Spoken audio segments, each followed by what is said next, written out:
Hello everyone, good evening. My name is Ilham Kusuma and my student ID is 422231130, and in this video I will explain a handwritten character classification program using the MNIST letters dataset with Hawk feature extraction and support vector machine. And in this program I was developed using Google Colab with Python. There are four main topics I will cover. First, data processing from the dataset. Second, the LOCV evaluation method. The third one is the parameter used in Hawk and SVM, and the last one is the evaluation metric result. We jump into how to install and import library. Before I running the program, we need to make sure all required libraries are installed in the environment. Since this program runs on Google Colab, most library are already pre-installed. But however, to ensure compatibility, I use the following installation command, which is import sys and also subprocess until execute image. The key point here is using executable instead of just calling pip directly. This ensures that the libraries are installed into the exact Python kernel that the notebook is currently using, avoiding the version conflict between different Python environment on the same machine. And then how's the library result that we install? There are four that shown. The first one is NumPy, second one is Pandas, and there is sklearn, and the last one is skimage. We jump into the dataset. The dataset used is MNIST letters from Kaggle, which is an extended MNIST dataset containing handwritten image of letters A through Z. The dataset is in CSV format. The training file contains 88,800 rows, and the test file contents is 14,800 rows, giving a total of 103,600 available samples that we can see right here. And each row represents one image where the first column is the table, like the class table, ranging from 1 until 26, representing letters A through Z, and columns 2 through letter A and Z. Uh, they have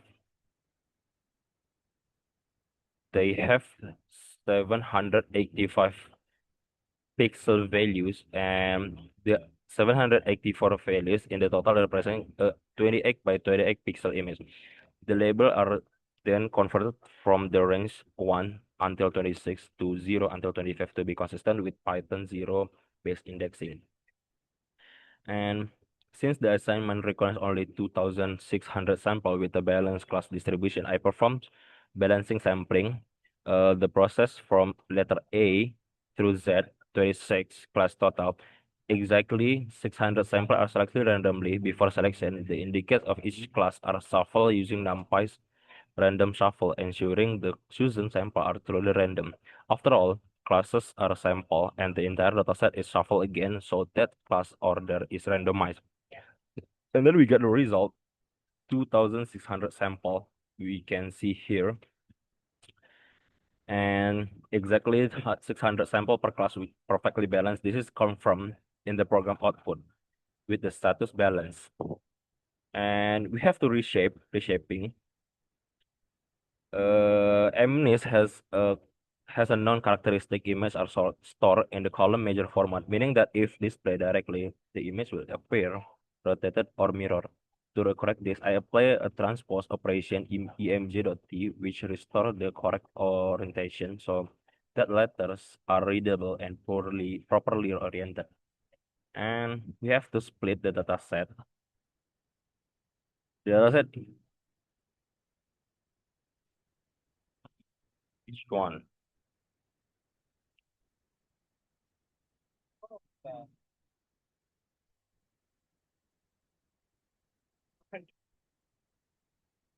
Okay. So we have to split the data set. And the result from this is there are 2080 samples, 80 samples per class balance, and testing data is 520 samples, which is 20 samples per class is balanced. And we can see from the output right here. And we jump into the leave one out cross validation or LOOCV log V.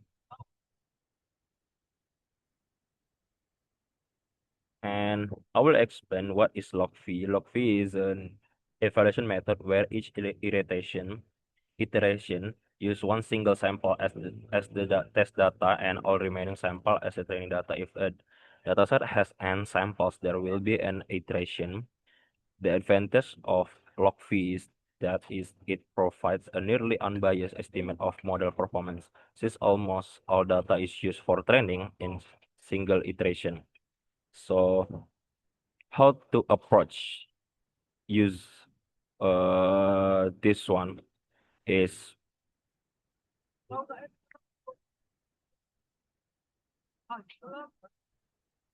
since my dataset has 2,600 samples, pure log V would require 2,600 model training cycle, which will take an extremely long time. As a solution, I use stratified k-fold with k equal 10, which is a widely accepted approximation of log V. And how it works is the dataset is divided into 10 equal parts called fold.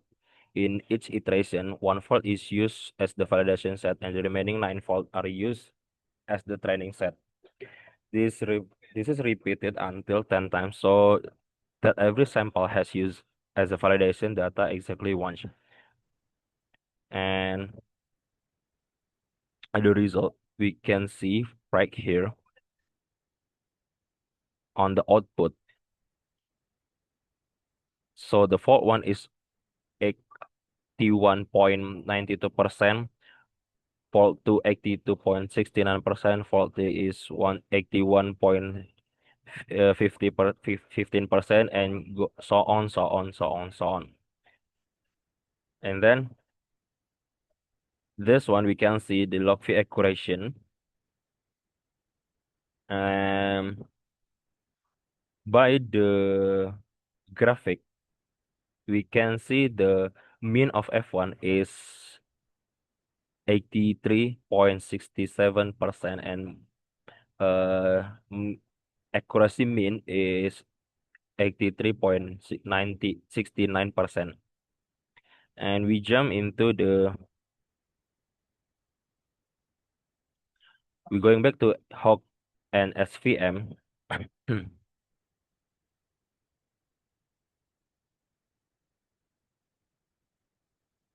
Okay, Hawk parameter that I use, the first one is orientation, equal 9. Gradients are divided into 9 different directional bins, ranging from 0 to 180 degrees. The second one is pixel per cells, 7 and 7. Each cell consists of 7 by 7 pixel with 28 by 28 image. This produces a 4 by 4 grid of 16 cells. The third one is cells per block. Each block consists each, each block consists of a 2 by 2 cells used for local normalization to make the feature more robust against lighting variation. The fourth one is block norm that I use is L2 highs, a normalization method that clips extreme values before applying L2 normalization. And the last one is transform underscore SKRT that equal true. Gamma compression applied before feature extraction to reduce the influence of lighting difference. With this parameter, each image produces a feature factor of 324 dimension. And the extraction of all 2,600 images was completed in 3.33 seconds.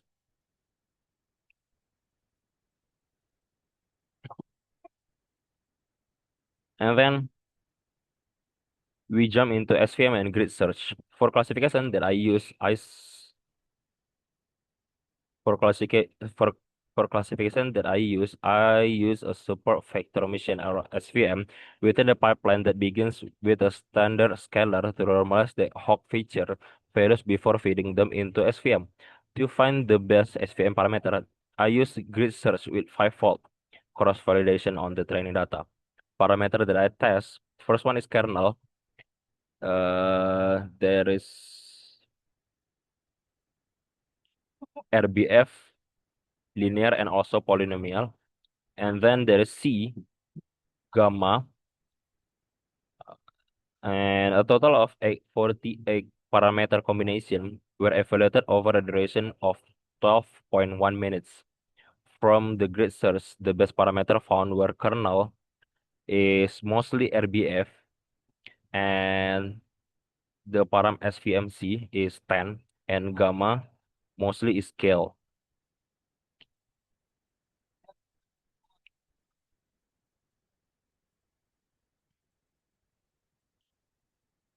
And then the final evaluation and confusion matrix. After all 10 log V fault were completed, uh,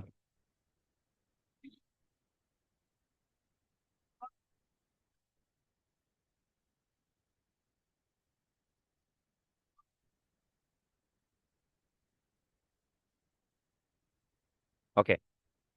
After all 10 log V fault were completed, here all the overall average of evaluation and metric system. The first one is accuracy. We got 83.69% with a standard deviation of 1.79%.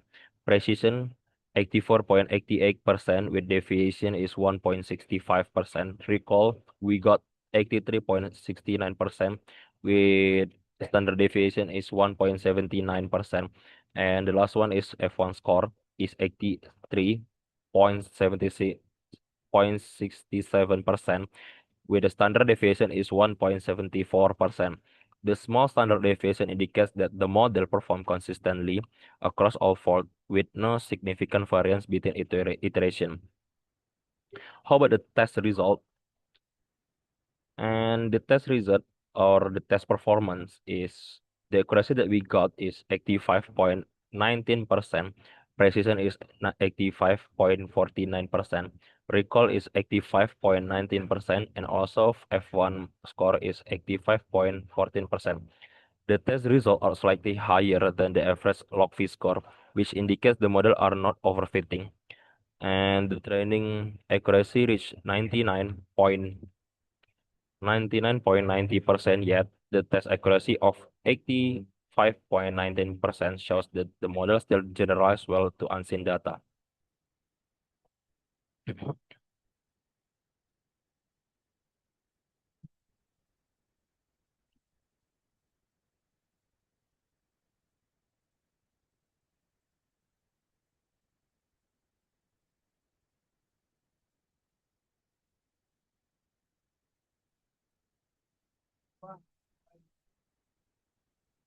Okay,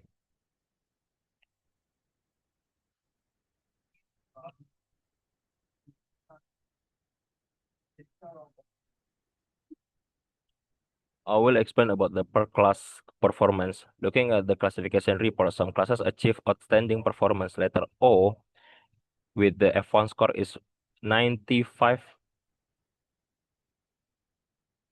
95.10% among the highest with the other alphabet. And then letters S is 94.90%. Letter Z is 94.95%. While some classes had lower performance, like L with F1 score is 96.05%, which is the lowest between among of them. And then letter I with F1 score is 92.16%, and letter G is 71.66%. The letter with the lower F1 score generally have visual shapes that are similar to the other letters. For example, I can be confused with L and G, can be confused with C, and also, I mean, I can be confused with L and G can be confused with C. This visual ambiguity makes it harder for the model to distinguish these classes correctly.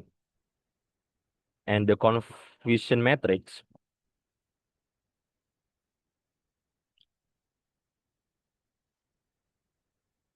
okay, by the confusion matrix that we have here, the confusion matrix provides a visual summary where the model makes errors. The dark blue diagonal represent the correct prediction of each class. Classes with visually distinctive shapes, such as O, S, Z, and also X, show very strong diagonal values, meaning they are very classified correctly most of the time. On the other hand, classes I and L show significant confusion with each other, which is consistent with their low F1 scores. This is an expected challenge in handwritten character recognition, where individual writing styles can make similar letters even harder to distinguish. So, in in conclusion, the MNIST letter classification pipeline using Hawk with parameters orientation equal 9 pixel per cell, 7, 7 cells per block with 2 and 2, combined with an SVM using RBF kernel, C equal 10 and gamma equal scale, achieve an accuracy of 83.69% on log V and 85.19% on test set across 26 handwritten letters classes. The log V evaluation using the stratified k-fold with k equal 10 provided a robust performance estimate with a standard deviation of only 1.79%, confirm the model's consistency and reliability. That's all that I can share to you. Thank you.